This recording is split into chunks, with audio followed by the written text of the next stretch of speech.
সাংবাদিকতার যে মূল বিষয়টা বস্তুনিষ্ঠ সংবাদ পরিবেশনা সেই দিকে লক্ষ্য রেখে ঠাকুরগাঁর স্বার্থকে লক্ষ্য রেখে তারা সাংবাদিকতা করবেন, এটাই আমাদের প্রত্যাশা।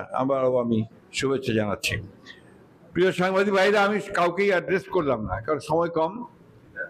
আমরা যারা রাজনীতি করি আমরা চেষ্টা করি যে যত অল্প সময়ের মধ্যে আমাদের নিজস্ব এলাকা, দেশের কাজ, দেশের জন্য যে সমস্ত সমস্যাগুলো আছে এই সমস্যাগুলোকে অত্যন্ত আন্তরিকতার সঙ্গে এটাকে আপনার সমাধান করার চেষ্টা করি, মোকাবেলা করার চেষ্টা করি।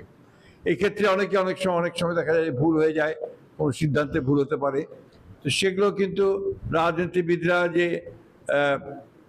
সমালোচনার ঊর্ধ্বে তা নন, রাজনীতিবিদরা অবশ্যই সমালোচনার মধ্যেই থাকবেন।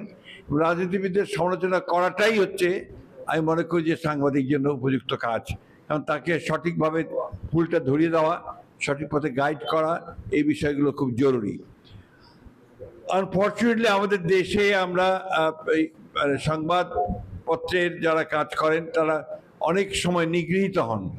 তারা নিগৃহীত হন যে কোনো একটা সত্য ঘটনা প্রকাশ করলে দেখা যায় যে যার বিরুদ্ধে ওই খবরটা বেরিয়েছে সে তার প্রতি চড়াও হয়। আমাদের ঠাকুরগাঁয়ে হয় না, অনেক জায়গায় অনেক ভয়াবহ কাণ্ড ঘটে।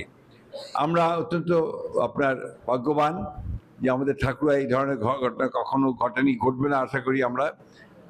এবং একটা কথা যে আসলে মিডিয়া যদি আপনার শক্ত হয় তাহলে সে দেশে গণতন্ত্র শক্ত হয়, কারণ গণতন্ত্রের সাফল্য নির্ভর করে মিডিয়ার সাফল্যের উপরে। আমি আপনাদের ঠাকুরগাঁয়ে যারা সাংবাদিকতা করছেন তাদের প্রায় সকলকেই আমি চিনি, নামে না চিনলেও চেহারাই চিনি। সবাই মোটামুটিভাবে ভালো কাজ করছেন বলে আমার বিশ্বাস আছে, বিশ্বাস করছি। আমরা চেষ্টা করেছি যে নির্বাচনের পূর্বে যে ওয়াদাগুলো দিয়েছিলাম সেই ওয়াদাগুলোকে পূরণ করবার জন্য। সেইভাবে আমরা ইতিমধ্যেই আমাদের 2টো উপজেলাকে আপনার অনুমোদন নেওয়া, সে অনুমোদন হয়ে গেছে, কাজ শুরু হয়েছে, অলরেডি আপনার ভাগও হয়ে গেছে, ইতিমধ্যে দায়িত্ব বন্টন শুরু হয়ে গেছে। আপনার এমনকি আপনার যে যেটাকে আমরা বলি যে আপনার এসি লাইনের যে কাজ সেগুলো ভাগ হয়ে গেছে।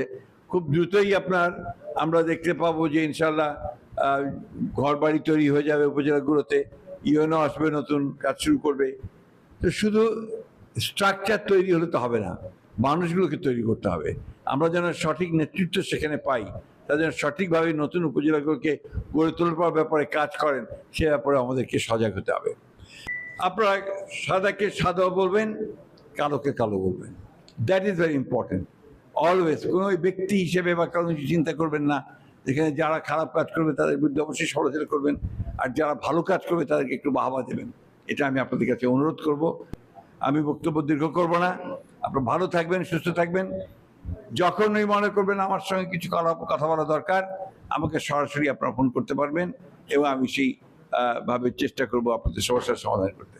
আপনাদেরকে অনেক ধন্যবাদ। আমি আশা করি আমাদের এই নবনির্বাচিত কমিটি তারা সামনের দিকে আরো ভালো কাজ করবেন এবং সামনের দিকে এগিয়ে যাবে।